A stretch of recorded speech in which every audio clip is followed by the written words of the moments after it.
How's it going, guys? We're back here at Level Up Expo, and with me another commentator interview I have with me today, the man, the myth, the legend, man. By some, still the king of Vegas, my man, Fo. Fo, how you doing, man? How you doing today? I'm doing really good. No complaints. I mean, I just ate. They had pizza for staff, so I'm good on the G Fuel, the water, so I'm chilling. Nice, man. So a couple questions for you. You did not compete this time around, but you did do some commentary work. How was the commentary this weekend, and what did you think of the matches that you commentated so far? Oh man, well I mean, first off, I think it's great that, Level Up Expo, Vegas is getting that notoriety, the fact that we have an S tier here in Vegas. I think it's awesome to commentate. The first match I actually commentated was, a local match, Vin versus Frog. Then after that, it was like, Sonics versus Samba. So a lot of hype, out of region talent, and some of the best, around the world. So, I mean, I was super excited, and having that in Vegas, where I'm from, I love it. Okay, awesome. So you did win, actually, Level Up Expo a few years back. Some might say that, you want to do, defend your title, but I know you decided, taking a break from it. Do we potentially see you coming back in the near future to compete in one of these Level Ups, seeing as a lot of the top talent is starting to kind of funnel in now throughout the years? Seems like every year it does get bigger and bigger. The competition gets more fierce. The thing about the one that I won as well, there was also a lot of majors, and that was one of the ones that was happening. There was like 3 other ones I can't remember the name of right now, but I take things a day at a time. As far as like, will I compete again? It's all up in the air. I mean, in general, my main goal is to definitely come back and be a content creator, eventually get picked up by a team, and I just want to make sure I'm 100% there for it. You know what I mean? Okay, awesome. With the expo itself, like we did say, we are at Level Up Expo. This is kind of, this is a con with a tournament setting in general. Have you been able to enjoy any of the con itself, and how have you enjoyed the venue so far and all the amenities that came with it? Yeah, today was the day I actually got to enjoy it, because the other 2 days I was casting until the venue closed.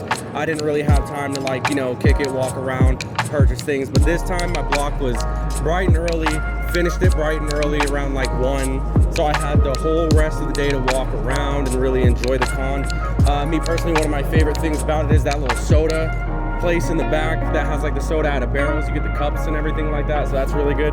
And there was a fashion gear, anime gear store that has really good quality stuff too that I just found today. So I was super excited. I bought some charms too, so can't complain.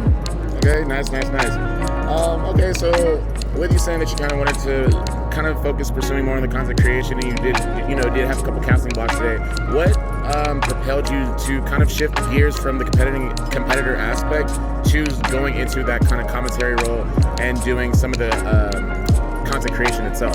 For sure. So there was a point after, shortly after the lockdowns and everything, where I was just mentally kind of checked out of a bunch of stuff, and Smash wasn't really on my mind. But the reason why I started pursuing commentary, and I'm really glad that, the HyperX Arena allowed me to, cast their games, was because I just wanted to get my foot back in the door of esports. I wanted to find some sort of connection back to the community, you know what I mean? So I've been slowly, just picking up casting. It's something that I'm enjoying. I love giving my insight on the game. I love, being able to share my experience, And so far it's been a lot of fun. And like I said, this is one of the biggest, gigs in casting that I've had recently. So I think it's pretty awesome. Okay, awesome. And I have just a couple more questions with you. So we did catch a couple of your commentary sets. You're doing an amazing job.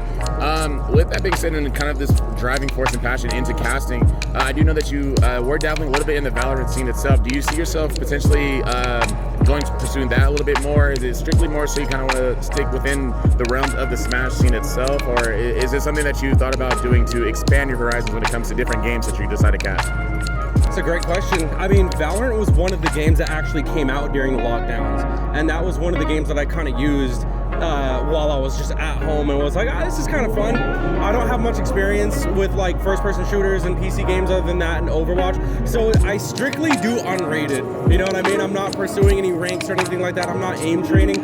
Will I take it more serious? I mean, who wouldn't? I feel like I always would want to improve and just be good at the things that I enjoy doing, but I don't plan on going pro or I don't even really plan on making content for it. It's more so just a thing I do in my spare time for fun. Okay, awesome. And then just final question, with games like Project L on the horizon and Street Fighter 6. Do you see yourself potentially competing in those games? Maybe even if it's not in a complete, strictly like try-hard competitive mode, do you see yourself like, you know, getting in that little competitive drive that you do have in Smash with either of those games or pursuing it with commentary as well, getting involved with the community and scene itself? I'm pretty good at knowing if I'm interested in the game before release. So for instance, like that Nickelodeon game or Multiverses, I was never interested in those when they came out. I played them, I was right.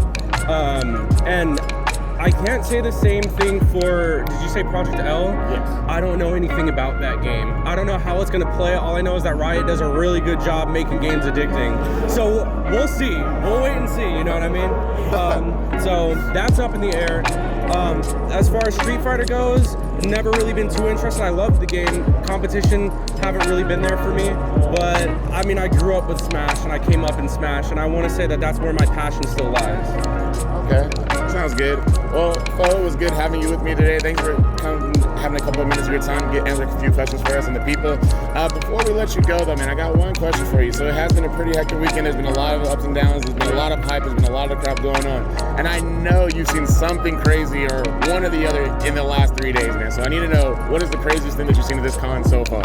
I mean, the craziest thing that I see is the wrestling that's going on. Are you talking about the Smash? Because people are actually getting choke slammed over there. That's pretty crazy. Yeah, no, I mean, it doesn't matter anything. Like, you could have been walking in passing, you saw something. I spoke to EE a little earlier today, and he was telling me that he saw ladies with signs saying that $5 they will step on you, for $20 they will sit. He definitely didn't spend the 20, but he did say that he did enjoy getting stepped on. So I'm saying, isn't anybody gonna step on you tonight? That same sign, it was written on the back of a G Fuel sign, bro. But yeah, that's a good one. That's a good one. But I'm gonna say the choke slam's probably for me. All right, well, for $5, will you let a girl choke slam you? Choke slam me? I mean, if I'm getting paid for it, why not? No, I mean, you gotta give her the $5. I gotta give her $5 to get my ass whooped? No, I'm good. I'm not paying to get my ass choke slammed, bro. No, I'm good on that. All right, well, thanks for all your time, man. Appreciate it. Thanks for coming out, dude. Good ass question. Thanks, man. I'll get you.